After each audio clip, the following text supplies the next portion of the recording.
This country was built on a distinctly American work ethic. But today, work is in trouble. We've outsourced most of our manufacturing to other countries. And with that, we sent away good jobs and diminished our capability to make things. American Giant is a clothing company that's pushing back against this tide.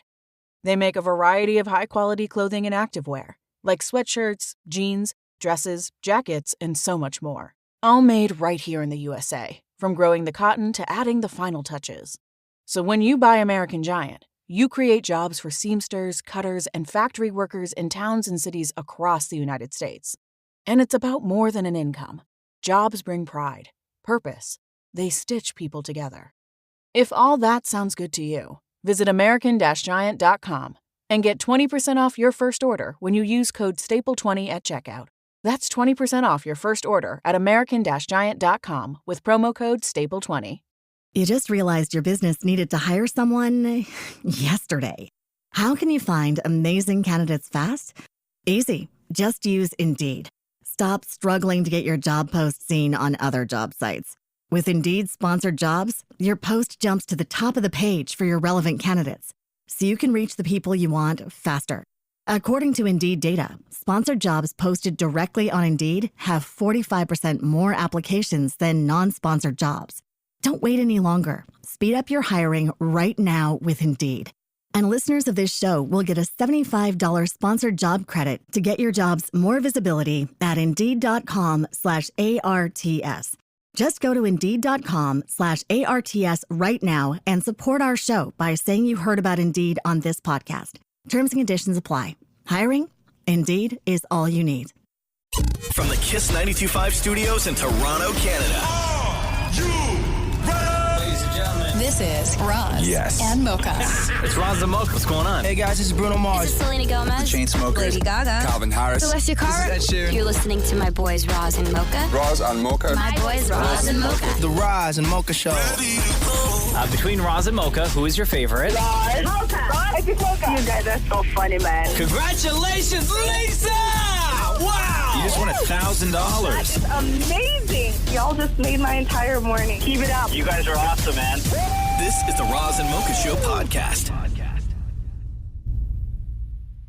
Roz and Mocha's Fix My Life. What advice can you guys give me? Okay, so my question is... Got a problem you can't fix? Roz and Mocha got you. Lissa, got problems at home. What's up? What's up? Why are you here? Roz, I need your lawn help. Oh, my God. It's that time of year. Lissa, you wrote, it says, hey, Roz and Mocha, fix my life. My yard has been overtaken by clover. Last summer, my ADHD took over and I started picking it all. I got bored and quit, and then it all grew back. I've tried strong vinegars and fertilizers. To top it all off, my newly diabetic dog keeps peeing on what real grass I have left and killing it. I hate clover. Before you continue, Roz. Yes. Lissa, I'm going to tell you right now, I got clover in my backyard as well. You do. I also hate it. But the pattern that it makes, I have a feeling the previous owners purposely put down clover, mixed it in with the grass because it doesn't grow erratically and it hasn't really spread. It's like almost like a swirly pattern. It kind of looks nice, but I also hate clover. Just so you know, you're not alone.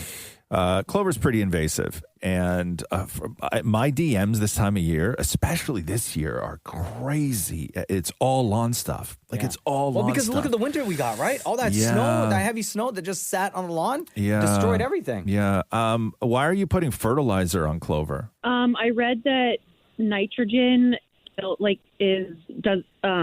clover can't grow in nitrogen-rich areas. Wow. So I was using a very heavily nitrogen fertilizer. Yeah, I mean, sure, but you're going to have to use you're going to have to pile it on there like in lumps in order to do that. Like otherwise you're just feeding it. I'm glad you're calling then, Rob. I'm struggling. Yeah. You're like, grow, clover, grow. Yeah, you're like, you're giving it everything it needs. Damn. It's been rainy, it's been sunny, you're fertilizing it. Clover's like, yo, thanks. So clover's one of these things that there's no vinegar's not going to work. None of this stuff is gonna work. Do you basically have to rip up all the grass? No, not even that works. You got to nuke it. That's the only way to fully get rid of clover, right? Yeah. Like but even if you rip up all the grass, the problem is this: like when you start ripping stuff up, okay, what you're doing is like anything that has a seed or a seed head or anything that still has roots in the ground, like you can till it all up, but it's going to grow back. Like you're making it ugly on the surface, but you're not killing what's beneath, right? Oh, for sure. You can like complete, like you can go and get a sod cutter and you can rip it all out of your backyard where you literally, it's like a mandolin that you cut, a tomato with, right? Where it takes off the whole top layer of your lawn. So you're just left with dirt. And then what you can do is you can either throw seed down or you can put turf down. But really for clover, and I know this is a terrible thing to say, but the only way to do it is chemicals. That's it. That's the only way to kill it. And she got a dog at home. Yeah. Diabetic dog at home. Yeah, but I mean with chemicals, like the way that they work is that you put them down, they stick to the leaf, and my God, like an hour later you're fine, right? Like you can water the lawn, you can go on the lawn, everything else. But the problem is that it's very difficult to get that stuff because the two things that are going to kill clover are dicamba and quinclorac. You can look those up. And then 2,4-D, which 2,4-D in this country was deemed like non-dangerous years ago, but you still can't buy it like east of Manitoba, right? Yeah, you gotta have a. Yeah, you gotta have a license. So you can't use it for residentials. Meanwhile, if you have a farm or a golf course close to you, they load it up with that, right? Like I didn't know that. So if you have a farm or a golf course, they can use all this stuff. Right, but people like on residential lawns, you're not allowed. You can buy it online, right? But you gotta spray it, and it's a lot of work.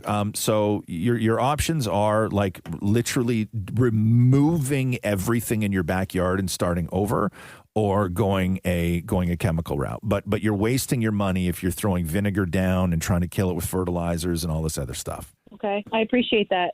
Does that help at all? Well, yeah, my husband did say, he mentioned something called par 3 that golf courses use. Yeah. And I looked like, how are you going to get that? You don't have a friggin' license. Well, I mean, you could buy that stuff on Amazon, though. Yeah.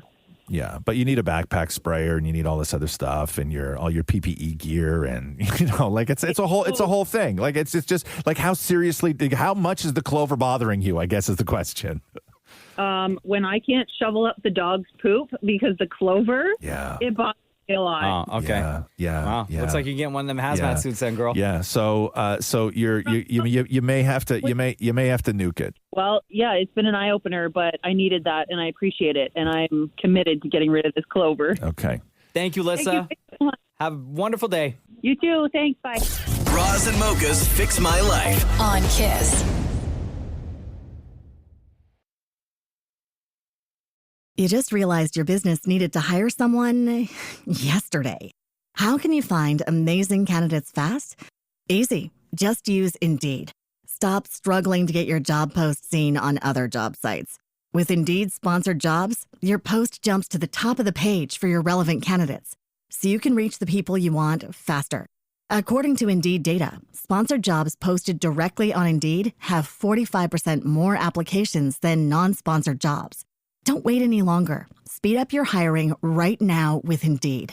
And listeners of this show will get a $75 sponsored job credit to get your jobs more visibility at Indeed.com/ARTS. Just go to Indeed.com/ARTS right now and support our show by saying you heard about Indeed on this podcast. Terms and conditions apply. Hiring? Indeed is all you need. Roz and Mocha's Fix My Life. What advice can you guys give me? Okay, so my question is, got a problem you can't fix? Roz and Mocha got you. Riley, hello. It's Roz and Mocha. hi, How you doing today? I'm good. So why are you on FML? How do I tell my daughter he's not coming back without breaking her? Oh, he's not coming back. You wrote this, Riley. Hey, Roz and Mocha, Fix My Life. Years ago, I left Toronto to raise my daughter alone. Her dad has never been in the picture. Over time, I struggled with alcohol, but I've been in recovery for 18 months, attending meetings twice a week. Through recovery, I built a strong circle of friends and started dating someone I met there.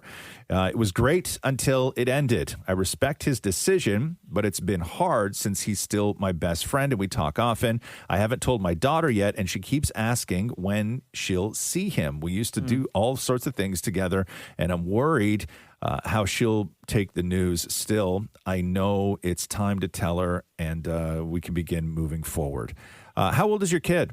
She'll be 8 in September. Oh, 8. And how long were you in the relationship for? About 6 months, but Okay. we were, that past year and a half, have been in meetings twice a week, so. And is this the sort of only relationship that you've had that she knows? Yeah. So this is like the only kind of guy that's been around in the house and sort of even remotely acted like a dad would, right? Yeah, like Yeah. she'd ask about, do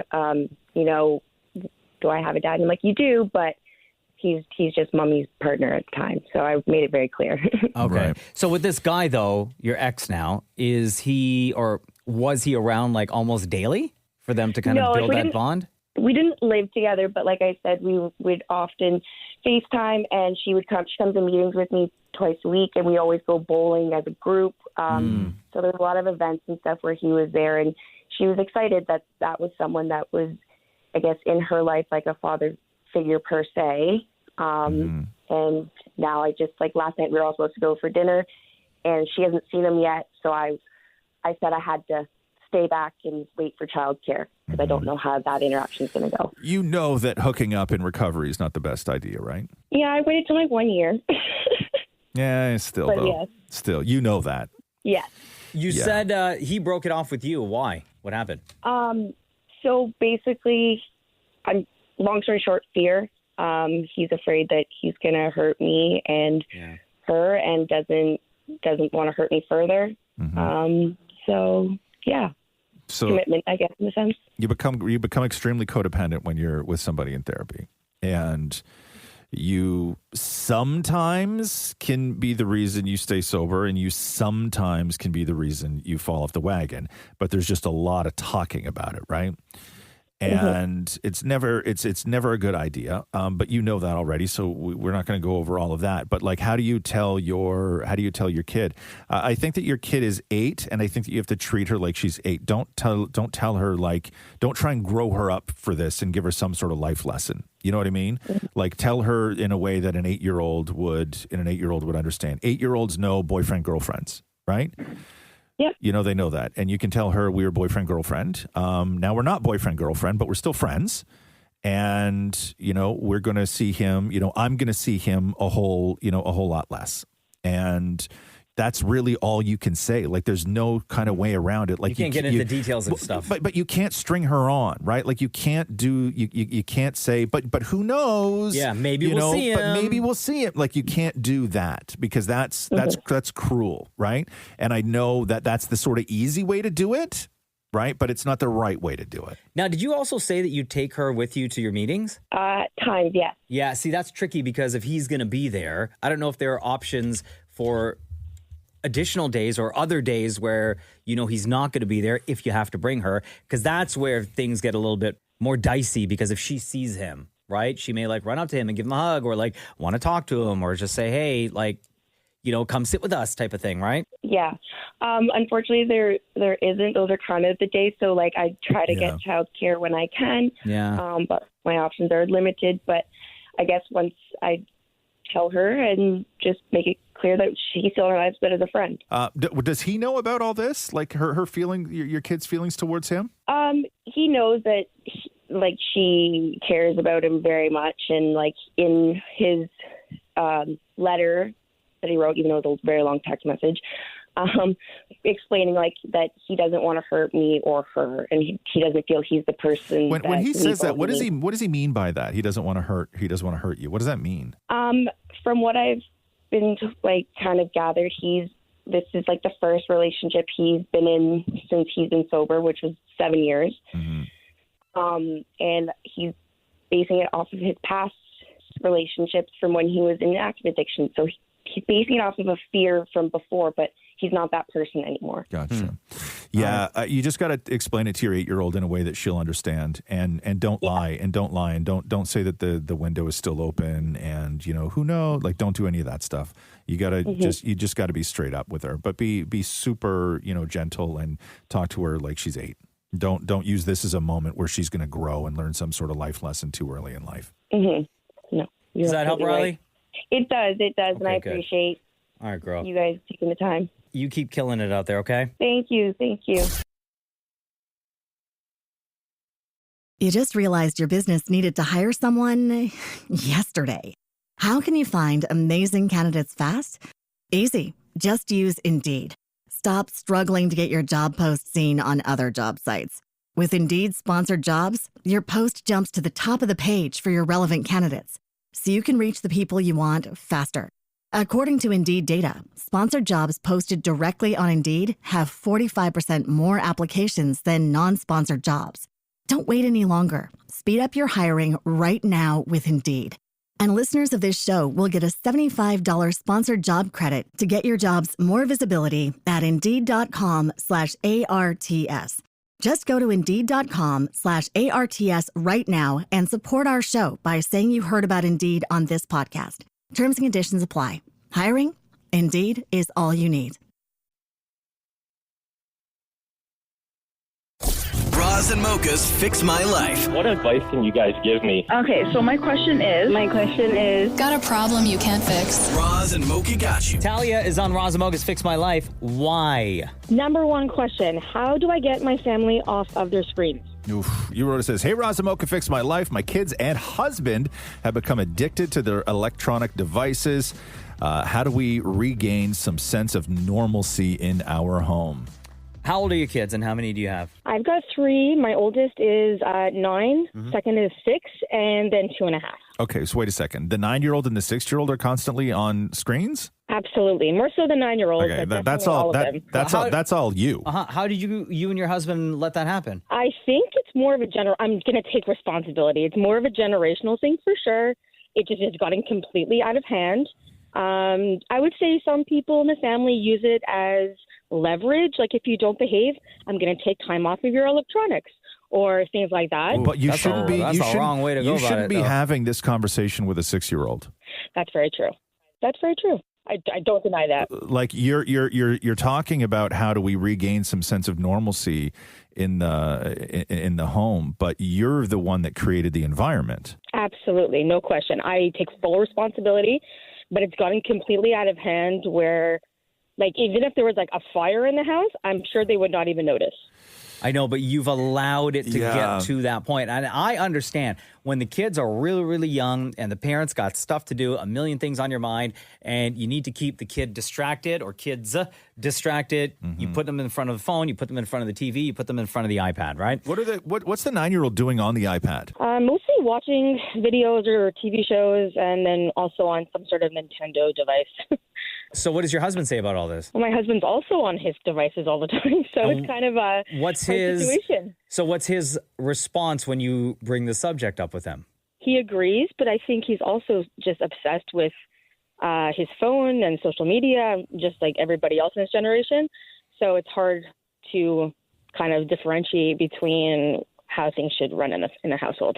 There is a little bit of lead by example. There is, but there's also there's also the reality of your parents and their kids, and you don't have to all play by the same rules. Mm-hmm. You know, it's not like your husband has to give up his thing. You guys just need to. You didn't establish any rules with this stuff. You know, and as Mocha was saying, like, every parent gets it. You know, sometimes you just need to throw the DVD player or the iPad at the kid because you need a minute, and like nobody's saying don't do that, right? But what you've allowed in your house is for the screen to become the norm as opposed to the exception. Right. So the default is sit down and grab the iPad, right? That's the norm. When they have a minute to themselves, they're spending that minute being like, "Oh, where's my thing?" Right? Exactly. That's where the problem is. You can still have screen time. First of all, the 6-year-old, you should not be having these conversations with a 6-year-old. It's more so the 9-year-old. You should not be having these conversations with a 9-year-old. Mm-hmm. You should not be losing this argument with a 9-year-old. I say this. I tell this story all the time. When Rox was about 6 or 7, I guess it was, we had an iPad, and we turned the Wi-Fi off, so there was no Wi-Fi connection to it, right? Mm-hmm. And so she could play games on it. There was like a couple cat games that she liked, right, on it. And the rule was, if I say iPad down, iPad goes down, no questions asked, regardless of what you're doing on it, right? That's the rule. And the first time you complain, the iPad goes away.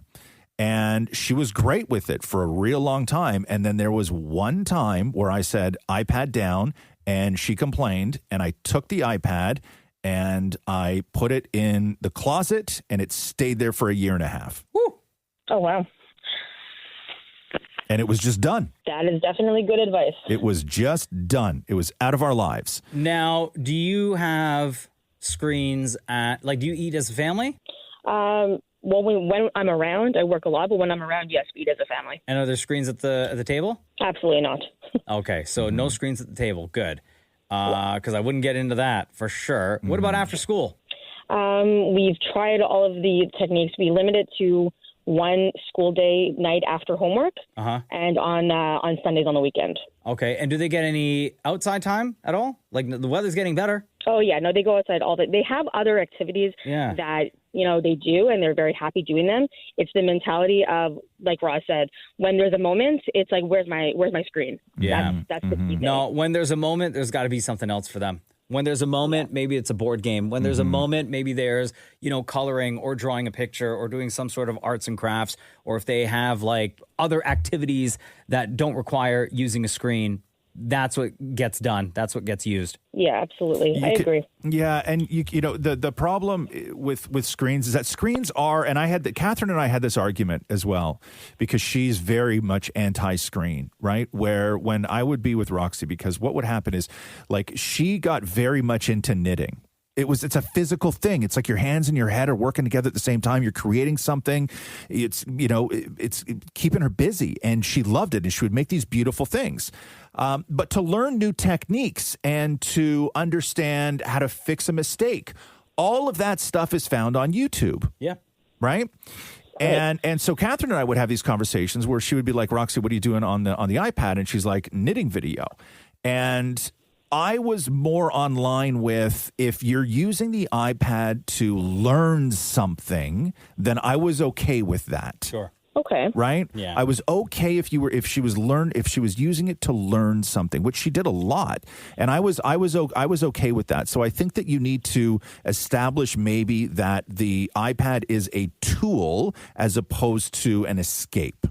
That's a wonderful way of looking at it, and definitely will implement that for sure. And try having this conversation with your husband too, okay? Lead by example. Definitely. Have him understand that too, okay? Yeah. Because Thank he's you gonna so have to have an answer when the kids, especially the 9-year-old, say, "Well, Daddy's on the couch on his phone. Why can't I be on the iPad? Or why can't I be on the phone?" True. Right? Very true. Mm-hmm. Very true. Great advice, guys. Thank you so much. All right, love you, girl. Take care. Take care. Bye. Roz and Mocha's Fix My Life. On Kiss. Roz and Mocha's Fix My Life. What advice can you guys give me? Okay, so my question is... Got a problem you can't fix? Roz and Mocha got you. Yo, Sagar, welcome back to the Roz and Mocha Show. How are you, buddy? I'm good. What's going on? This is weird. You're on FML. Like, usually you're on the podcast or you just call in for like random fun chats. The last time we talked to you, I think it was like 2 weeks ago, you were on your way to the hospital with your wife. She was going to have your first baby. So why are you on FML? I want to know, how do I stop feeling useless while my wife does it all? Cigar, you wrote this. Hey, Roz Mocha, Fix My Life. My wife just delivered our beautiful baby girl, which we know. This is our 6th pregnancy, but our first child. So we are both incredibly grateful for her. My wife is tired, but absolutely filled with happiness. Don't get me wrong. I am as well. But now I have a different problem. How do I get out of the constant guilt mode that my wife is working way harder than me? She keeps telling me that she's okay with the late night feeds, constant diaper changes, and everything else. But in my mind, I feel helpless that I'm not working as hard as her because I work full time. What's the baby girl's name? Tashi. Yeah. Okay. And how's your wife feeling? She's doing good. She's doing good. It's been 2 weeks now, 15 days today. Yeah. All right. Well, big up Tashi. Congratulations, Sagar, to you and your wife. Listen, man, your time's going to come. Right? It'll happen, bro. It's not going to be like this forever. Trust me. Mm-hmm. Trust Roz. Mm-hmm. Any parent out there listening right now, they're going to say to you, Sagar, Your time is coming. Don't feel like you're useless because you are needed. You're a very important person in this family. Listen, your wife is excited right now. Yeah, she's sleep deprived, but she wants to do all this stuff with young Tashi as well. So all you can do is be that supporting, loving husband. You say to your wife, what do you need? How can I help? What can I do next? I know. The reason I reached out is because I know you had a breakdown on live on radio when Cruz was born. Dude. And that's where I am right now. You know when it really, really hit me, dude? And when I had that moment on the radio, when I did break down, was when I ended up going back to work. Or not even going back to work because I had, I guess, a week off. And then I came back to work. But because of my hours, waking up in the middle of the night, there were some nights I would wake up and Jenna was already awake feeding Cruz, right? And then I would leave. That was this morning. Yeah, and then I would leave for the day, do the show. So basically overnight into the morning, into when I got home, mid-morning, sometimes early afternoon, it was just Jenna and Cruz alone, just the two of them. And yeah, I felt that guilt that I wasn't contributing enough, that I wasn't doing enough to help out around the house or to, I guess, relieve Jenna of all the baby duties so she could get some rest or she can get some alone time or anything like that. I think all parents go through that at some point. And all I can say from experience is that your time will come, and all your wife needs to know is that you are there and you're ready and available at any time, day or night. I know. The other part that scares me right now is because right now both of our moms are here, so they are helping us out, but they will be leaving in a couple of weeks, and that time then couple of weeks? No. They got to get out soon, bro. It can't. No, I'm serious. It's going to be alone. No. You and your wife need to be alone with Tashi ASAP. Yeah. Your parents, the mom's got to go. The mom's got to go.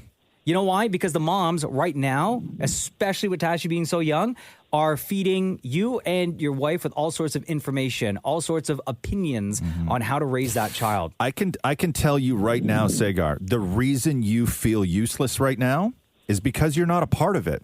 And the reason you're not a part of it is because right now what's happening is everything is going down between your wife and the moms. Yeah, fair enough. That's true. Right? And I'm you're not a part of it. If it was you and your wife, you guys, believe me, you would be in this together. You would feel way more a part of it. You may not be able to feed her. I don't know how you guys are feeding the kid, but you can for sure change her. Why isn't that your thing? Why have you not just stepped up and said, yo, I'm the one that does the diaper, okay? No, I do. I absolutely do. It's just, I absolutely do. But most of the work falls on her, right? Because she is with her. Yeah, you're not part of it. You know, it's not that you feel guilt that you're not doing anything. I think that you probably feel a little bit sadness that nobody's asking you to do anything. You know, that you got this beautiful baby and this sort of first couple of weeks in the kids' lives, all the sort of bonding and the caretaking and everything is between your wife and the moms, and you're kind of sitting on the sidelines. Maybe. Yeah, and I wouldn't get those moms out of there, bro. Yeah, you got to get the moms out of there. And I wouldn't say guilt. Like if you have a conversation with your wife, just don't talk about how you feel guilty that you're not doing anything, because she's gonna. Listen, your wife loves you. She's gonna be like, oh my God, don't feel guilty. I love doing this. It's fine. I think that the conversation that you should have with your wife is, listen, I want to be a part of this. Like tell me what you need me to do, and I'll do it. Like with our kid, because Roxy was on formula. So it was much easier for us because I could just wake up in the morning, go get a bottle and feed and feed her and change her before Catherine even woke up. Yeah. Right. So we sort of had that freedom. But I think that you just feel sad because you're not part of it. And I think that that's normal too. But like Mocha said, bro, your time is going to come. I know. Yeah, I'm trying my best right now. It's an awareness thing. I know that things are going to be tough right now and it's going to get better soon. But I'm just 2 weeks into this. That's all. Yeah, you're going to be okay. Great, man. You're going to be great. We've talked to you enough times to know that you are a loving and wonderful person. And Tashi is lucky to have a dad like you. And at some point today, man, just spend a couple of minutes, if not a long time with her, just the two of you. And I think you'll feel better. I don't know if you've done skin to skin yet, but try all of that. Right? It is the best feeling in the entire world, bro. Do that today. You're going to feel better, man. It's that baby smell. It's intoxicating. Yeah. But before we let you go, why don't you pivot a little bit, okay? And instead of feeling guilty that you're not doing stuff for the kid, why don't you just focus on doing stuff for your wife? Make that your job right now because the moms are there and everything else, right? Like so really, really take that on. And then when the moms leave, you're gonna slide right into being a dad, and it's gonna feel great. I just think you got iced out for the first couple weeks, and that feels terrible. Yeah, that's a good idea. I'm gonna do that. I'll keep that in mind. Yeah, do that, man. But first and foremost, kick them moms to the curb.